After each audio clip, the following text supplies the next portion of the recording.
In the criminal world, reputation is everything. It determines who will survive and who will fall. Tony Corsini built his empire on fear and respect.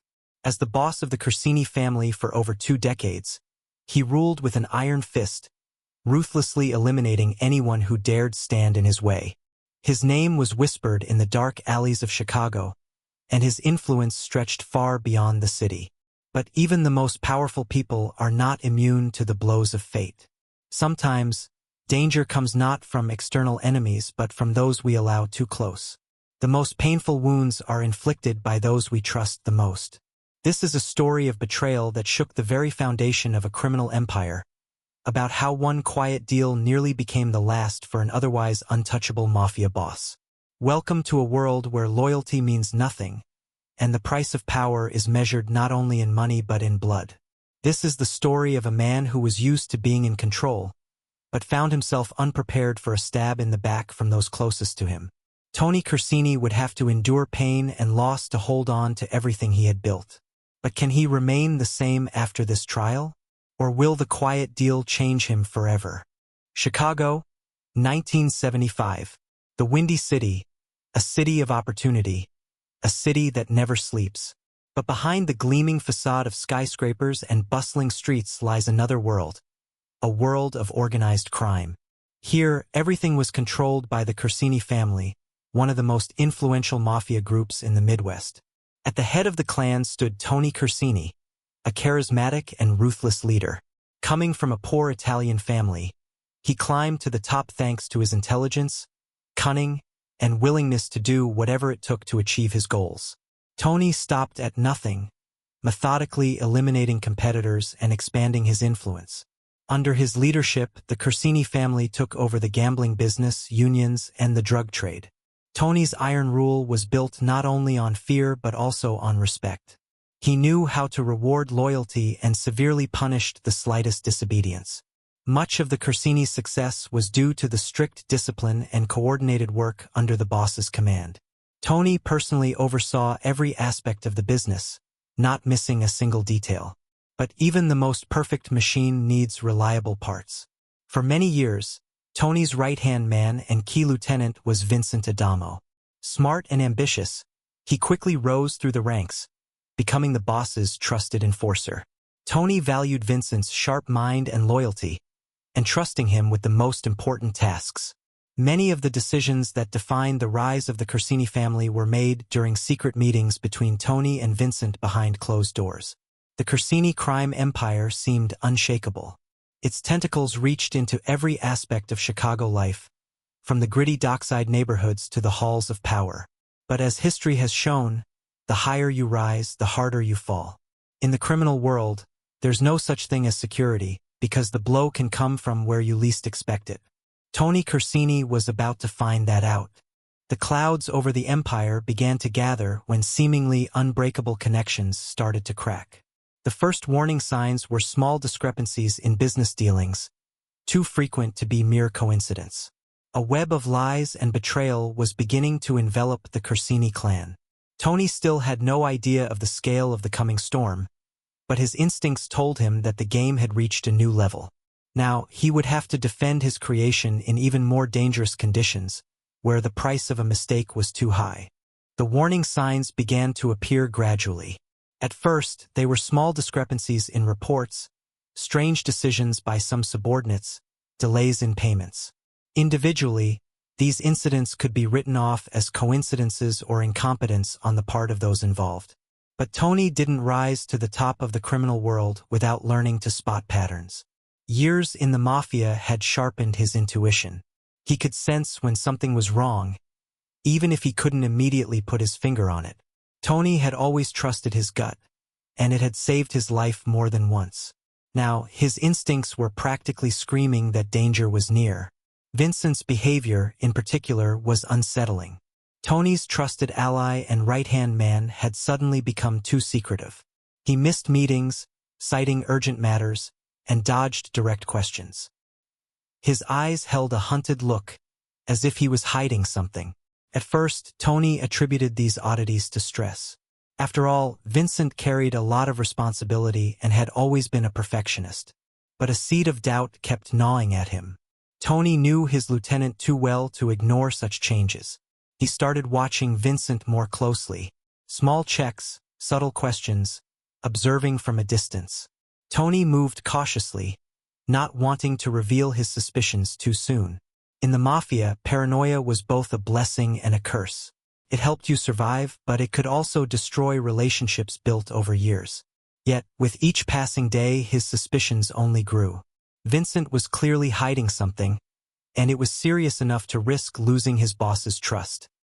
He locked himself in his office for secret phone calls, left for mysterious errands without reporting the details to anyone. Tony felt the ground slipping from under his feet. Vincent was one of the few people he trusted unconditionally. The thought of possible betrayal from him stirred both anger and sorrow. But Tony couldn't afford to give in to emotions. Too much was at stake. He decided to act quietly. He ordered Vincent's office to be bugged and assigned discreet surveillance on him. Tony hoped his suspicions would be proven wrong, that there would be an innocent explanation for everything. But years in the criminal world had taught him to prepare for the worst. Family and business had always been Tony's top priorities. And if anyone threatened their stability, he was prepared to do whatever it took to protect his empire. Even if it meant going against the man he once considered his closest friend and ally. Tony didn't know what fate had in store for him, but he wasn't about to face danger unarmed. The truth turned out to be even more painful than Tony could have imagined. He had expected to uncover a business conflict, underground deals behind his back, maybe even a power grab. But the reality surpassed his worst fears. The surveillance on Vincent led Tony to a quiet country motel on the outskirts of Chicago. It wasn't hard to guess why a man might regularly visit such a place while keeping his trips hidden from everyone. Tony expected to see another mistress, a fleeting affair by his lieutenant. But when the door to the motel room opened, Tony's breath caught in his throat. Standing there was Rachel, his own wife, the woman he loved more than life itself. The one with whom he shared a bed and dreams of the future. The mother of his children, his rock and comfort. Shock and disbelief quickly gave way to the searing pain of betrayal. It wasn't just that Vincent, his right-hand man and sworn brother, had deceived him. Rachel, the person closest to him, had struck him in the heart. In that moment, Tony felt his world collapse. Everything he had thought was unshakable. Family, loyalty, love was an illusion. The two people he trusted more than anyone had betrayed him without a second thought. At first, Tony was consumed by rage. How could they? How could they do this to him after everything he had done for them? He wanted to storm into the room, make a scene, and hold them accountable for every minute of deceit. But years in the mafia had taught him restraint. Tony forced himself to step back. Now wasn't the time for impulsive actions. He needed to think ahead, assess the situation, and calculate the consequences. Too much was at stake to let emotions take control. He returned home, carefully masking his true feelings. He smiled at dinner, listened to the kids talk about school, discussed weekend plans with Rachel. All the while, he replayed the scene at the motel over and over in his mind, trying to understand how he could have been so blind. Tony felt like the biggest fool. He had thought that his family was built on love and understanding. But it turned out his wife wasn't just cheating on him. She was doing it with his best friend. A double betrayal that dealt a devastating blow to what he held most dear. But Tony knew he couldn't afford to wallow in self-pity for long. He was the leader of a mafia clan, and any sign of weakness could cost him everything. The well-being and safety of dozens of people depended on his decisions. So Tony did what he always did best. He took action. He needed to get to the bottom of the situation, understand its full extent, and then make a move. A move that would protect his family, his business, and his pride, even if it meant sacrificing those he once loved. Tony had always trusted his instincts, and now they were practically screaming that there was more to Rachel and Vincent's affair than just infidelity. Too many coincidences, too convenient a placement of pieces on the board. He couldn't believe that his wife would just fall into the arms of another man, even a close family friend, without some deeper motive at play. Tony began to dig deeper, tapping into old connections and leveraging informants across different circles. He needed information. He needed to understand how long this deception had been going on and what the traitor's real goals were. Each new piece of information formed a mosaic, revealing an increasingly grim picture. It turned out that Vincent had been playing a double game for years. While serving as Tony's right-hand man, he had also been working for the rival Di Fiore family. All these years, he had been feeding them information about the Corsini clan's dealings, helping them eliminate competitors and undermine Tony's business. Vincent's betrayal shook Tony to the core. He had taken the young man into the family, raised him into a trusted ally, and given him the most valuable responsibilities. But it turned out that Vincent had been weaving a web of lies the entire time, slowly but surely working toward the downfall of the Corsini empire. Even after Tony learned the truth, Vincent continued to play his role. In public, he acted as if nothing had changed, portraying himself as the loyal lieutenant and family friend. He smiled, joked, and discussed future plans. But behind Tony's back, he schemed and prepared for a decisive blow. In another situation, Tony might have admired the skill with which Vincent had deceived him. Tony himself was a master of bluffing and concealing his true intentions, but he had always believed that those truly close to him would be able to see through any facade. Yet Vincent had managed to fool even him, an experienced and sharp-eyed mafioso. Still, Tony couldn't help but wonder, was their friendship ever real?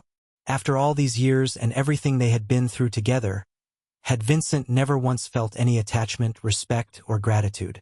Had he spent all that time just waiting for the moment to betray his benefactor? These thoughts left a bitter taste in Tony's mouth. He was used to living by the rules of the criminal world, where betrayal was commonplace. But he had always believed that true friendship and loyalty were stronger than any temptations. Now that belief was in ruins, buried beneath the rubble of lies. Yet Tony couldn't afford to dwell in bitterness and disappointment for long. He had to act, and quickly. Every day of delay gave the traitors more time to strike again. Tony knew he couldn't handle this alone. He needed allies and he needed a plan. The only question was, who could he trust? Vincent's betrayal had shaken Tony's faith in his entire circle. Now he suspected everyone. If even those closest to him had betrayed him, what could he expect from the rest? But he had no choice. He had to take the risk and trust those in whom he still saw a glimmer of hope. Tony began to move cautiously, testing the waters. He didn't reveal all his cards, instead offering vague hints and watching his associates' reactions closely. The slightest signs of falsehood or nervousness could reveal another potential traitor. But there were still some who remained genuinely loyal to the boss. Gradually, a small but reliable group of trusted allies formed around Tony. They were few, but they were dependable. People who owed him everything and wouldn't dare betray him. With their help, Tony began to put his plan into action. A plan to save his empire, punish the traitors, and restore his crumbling power.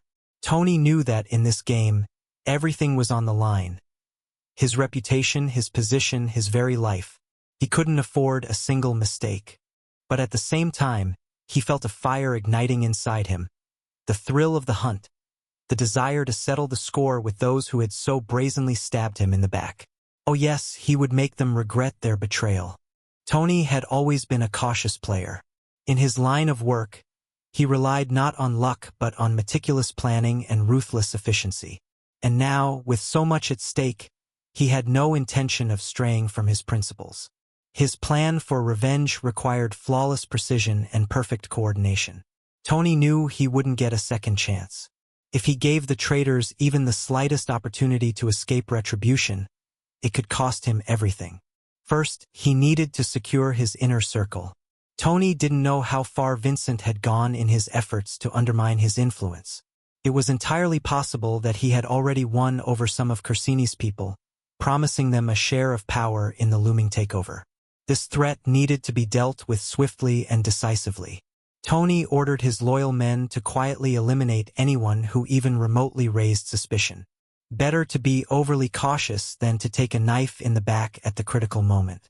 In the mafia, weakness and sentimentality could cost you your life. With his rear guard secured, Tony moved on to the next phase. He needed to gather enough evidence of Vincent's betrayal so that his eventual takedown wouldn't look like the rash action of a paranoid boss. After all, over the years, Vincent had built up a certain amount of credibility within the clan. Week after week, Tony painstakingly collected information. His people followed Vincent's every move, documented his secret meetings, and recorded his phone calls. Slowly but surely, the full picture of the double life Vincent had been leading emerged. With each new detail, Tony's anger simmered. How could Vincent have looked him in the eye for so long, knowing he was spinning webs of treachery behind his back? How could he smile, slap Tony on the shoulder, pretending to offer friendship and support, while he sharpened a knife for the ultimate betrayal? Yet Tony forced himself to hold back.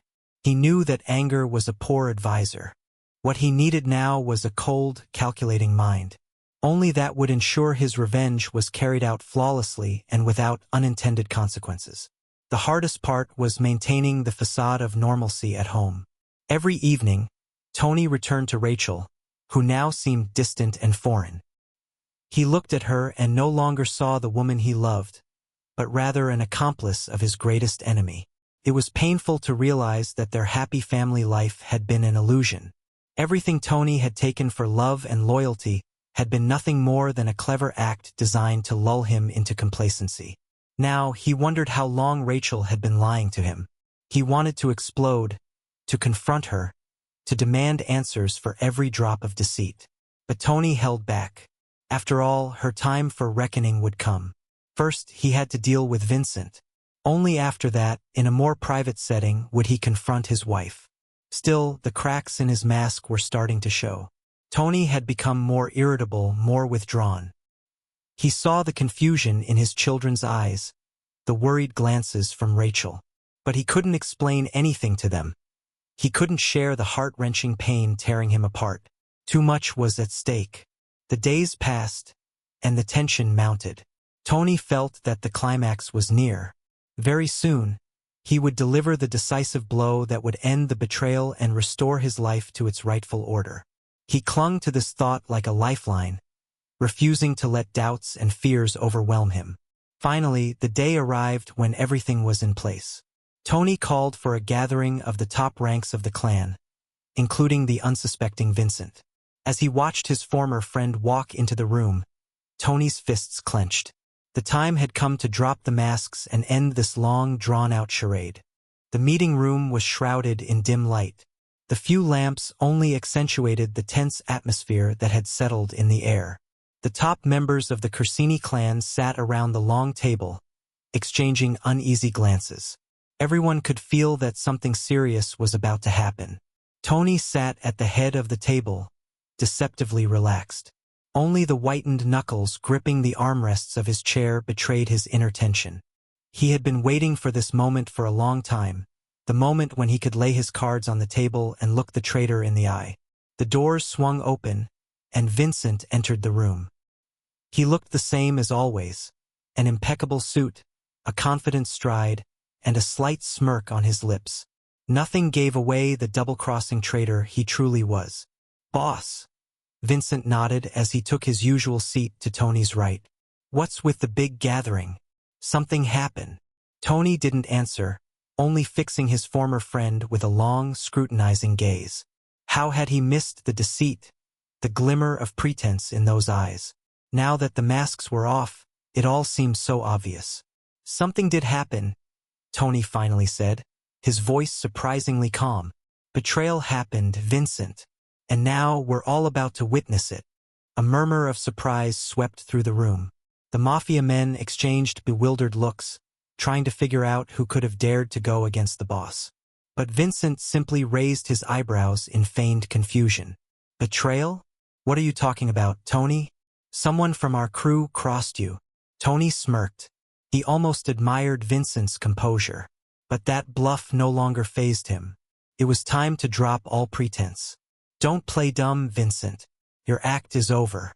I know about your dealings with the Di Fiore family. I know how, for years, you've been feeding them information, undermining my business, getting rid of people loyal to me." The room fell into a deafening silence. The mafia men stared at Vincent in shock, unable to believe their ears. Vincent sat still for a moment, as if struck by lightning. Then suddenly he began to laugh. A harsh, bitter, almost maniacal laugh. "So, you figured it out, huh, Tony?" Vincent sneered. "Well, damn. I thought you'd keep living in your sweet little bubble while I dismantled your precious empire brick by brick." Tony clenched his teeth so hard it hurt. Rage surged through him, almost suffocating, threatening to cloud his vision in a red haze. But he forced himself to stay calm. After all, revenge is a dish best served cold. "You tell me, Vincent. How could you? After everything I've done for you, after all these years, for what?"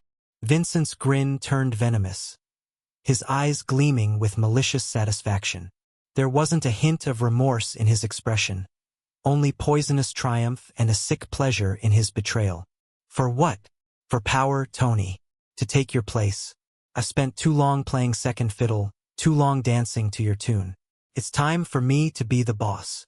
Tony shook his head. How had he failed to see the rot hiding behind the mask of friendship and loyalty?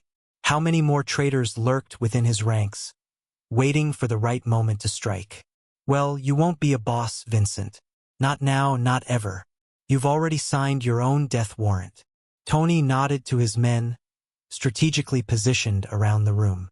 In an instant, they moved forward, surrounding Vincent in a tight circle. He jumped to his feet, instinctively reaching for his gun, but it was already too late. In a brief struggle, the former lieutenant was pinned to the floor, his arms twisted behind him by two of Tony's strongmen.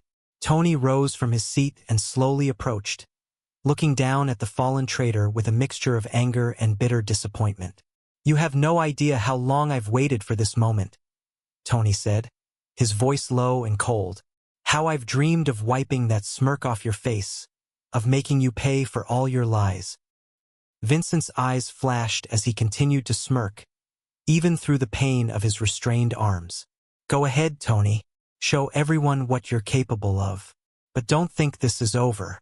I've still got some tricks up my sleeve." Tony simply shook his head. Vincent's words meant nothing now. It was time to settle the score, and the price would be steep. Tony's mansion greeted him with an eerie silence. Usually, at this time, the house would be filled with comforting activity.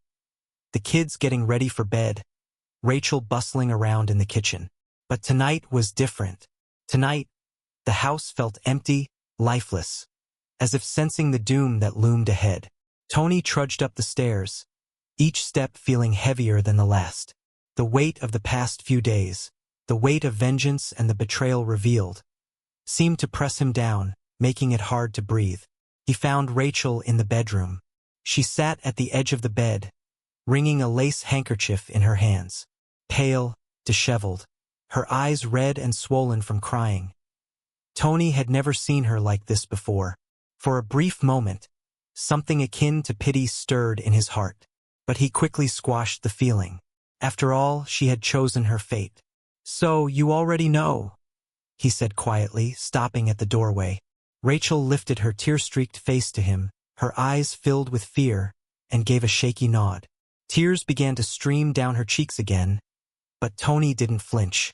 His heart had hardened, unwilling to surrender to emotion any longer. "Tony, please, I didn't mean for this to happen. It just did," Rachel stammered, clutching the handkerchief. "Please don't." Tony grimaced as if in pain. He didn't even know what he had expected, coming home. Remorse? A plea for forgiveness? The truth, no matter how bitter? Now all those expectations seemed laughable, naive. "Spare me the excuses," he snapped, walking into the room. "I've heard enough lies from your lover. Now I want the truth. How long have you and Vincent been making a fool out of me?" Rachel recoiled, wrapping her arms around herself as if to shield her from his words. She looked so small, so vulnerable, that for a second Tony felt disgusted with himself. But he pushed that thought away. Now wasn't the time for pity or sentimentality. "About 2 years," Rachel whispered, her voice barely audible. "But Tony, I swear, I didn't want to hurt you. It just happened. We didn't plan it. It just happened." 2 years. Tony repeated, his voice hollow. 2 damn years of lies, deceit, and fake smiles. All right under my nose. And you want me to believe you didn't mean to betray me? That it just happened. By accident. From the heart. He hadn't realized he was shouting. The pain and fury that he had held back for so long now burst forth, spilling out in a torrent of scalding words. He wanted Rachel to feel what he was feeling, the crushing realization that his life had been built on a lie. You were my wife, Rachel, the mother of my children. How could you share a bed with my best friend, with my brother? And then look me in the eye. Rachel wept harder now, curling into a ball on the bed. Her body shook with sobs, but Tony no longer cared. He looked at her and felt nothing but a hollow emptiness inside. I'm sorry, Tony. I'm begging you. Please forgive me. Give me a chance to make things right. Let me earn your forgiveness. Her voice was raw, barely cutting through her sobs. But Tony just shook his head. It was too late. Too much had happened. Too many wounds had been inflicted. You couldn't fix this with a few tearful words and promises of loyalty. No, Rachel. There will be no forgiveness, Tony said coldly. You destroyed everything we had. You destroyed my faith, my love, my trust. Some things are beyond forgiveness. He stepped toward the bed, pulling the gun from his waistband as he did. He saw Rachel's eyes widen in terror, watched as she pressed herself against the headboard, shrinking away. She didn't even try to run or fight back. She just sat there, paralyzed by fear, staring at him like a rabbit before a snake. Tony, please, don't. I'll fix this. I swear. Just don't kill me. I'm begging you. Her pleading only irritated him. Suddenly, Tony realized with perfect clarity that this was something he had to do. He had to put an end to the past, rip out the cancer of lies and betrayal that had taken root. It was the only way he could move forward. Goodbye, Rachel. The gunshot rang out, and Rachel's scream was cut short. A crimson stain spread across the sheets, soaking into the once pristine fabric. Her body slumped lifelessly onto the bed, her arms splayed out, her glazed eyes staring sightlessly at the ceiling. Tony stood there for a moment, looking at the aftermath of what he had done. Inside, everything felt numb, as if encased in ice. He had expected to feel relief or satisfaction, but instead, there was only the frightening emptiness. Finally, he turned and walked out of the room. He had to get to the office. There was work piling up that needed his attention. Life went on, and the Corsini Empire still needed the firm hand of its leader. But now, Tony wasn't sure if he had the strength to carry on. He had lost too much, and the wounds left in his soul ran too deep. Could he ever recover from this? Could he ever feel alive again? Tony didn't know the answer, but he knew one thing for sure: the Empire had to survive, even if it meant burying his heart and locking the pain deep inside. After all, they called him Iron Tony for a reason. And iron doesn't cry. The following weeks blurred into a monotonous, endless loop for Tony. He buried himself in work, trying to forget, to distance himself from the memories of what had happened. During the day, he handled the endless tasks that had piled up, settled disputes, and rebuilt the fractured alliances. At night, he lay awake in the suffocating silence of the now empty house, staring into the darkness. Tony had always considered himself a strong man. He was used to taking hits, used to dealing with hardships and setbacks. But for the first time in his life, he felt truly broken. It was as if something essential, some irreplaceable part of him, had died there in the bedroom with Rachel. He knew he had done what had to be done. In the world of the mafia, weakness was an unforgivable luxury. Any sign of vulnerability, any crack in the armor, would instantly become a target for rivals and enemies. Tony couldn't afford to falter, couldn't allow anyone to see his pain or doubt. And yet, there were times when the weight of it all seemed too much to bear. Too many losses, wounds too deep. Every morning, he woke with the feeling that where his heart had been, there was now a gaping black hole. And every night, he fell asleep thinking that perhaps it would be better if he didn't wake up at all. But Tony knew he couldn't give up. Not now, not when so much was depending on him. The Corsini clan needed a strong leader, someone who could steer the family through the stormy waters. And Tony had to be that leader, even if it meant burying his emotions and locking away his pain. Gradually, life settled back into its familiar routine. Tony learned to smile without feeling it. He learned to speak without any emotion behind his words. He became the perfect mafia boss, cold, calculating, ruthless. A man for whom duty and business always came first. But at night, in those rare moments of solitude, Tony allowed himself to sink into memories. He would mentally travel back to the past that now felt irretrievably lost. Back to the time when he still had a family and people he could trust. He would see flashes of happier times. Rachel's smile, the laughter of his children, the firm handshake of Vincent. Those moments that he had once taken for granted, never imagining they could disappear. Now they were nothing but ghostly echoes, stirring wounds that refused to heal. Tony knew he had to let go of the past. He had to accept that his life would never be the same. From now on, he was alone. Alone at the top of a criminal empire, surrounded by enemies and false friends. And his loneliness, like his power, was something he was condemned to carry to the end. This was the price of his choices. The price of deciding to dedicate his life to a world where honor and morality meant so little. Tony had chosen this path, and now he had to walk it to the end, no matter the cost. Life went on. The Corsini Empire thrived, growing stronger with each passing day. Tony once again became the man he was meant to be, a relentless leader feared and respected. But now, he fully understood the price of that power. He had learned firsthand the simple truth. The higher you climb, the harder you fall. And no amount of money or influence could ever make up for losing the people who were dear to your heart. Wealth and power were a poor consolation when you had lost yourself. Staring out at the nighttime view of Chicago from his office window, Tony found himself thinking that maybe, in some ways, Vincent and Rachel had been right. Maybe they were just trying to escape the vicious cycle, to find their place in a world where they didn't have to constantly lie and betray. Maybe, in betraying him, they had been offering him a chance at a different life too. But Tony knew he could never take that chance. He was too deeply entangled in the affairs of the clan. Too much of his energy and effort had gone into building his empire. There was no turning back, and he didn't want to turn back. After all, this was his world, his life, and he wasn't going to change it. Tony sank heavily into his chair, staring blankly at the city lights below.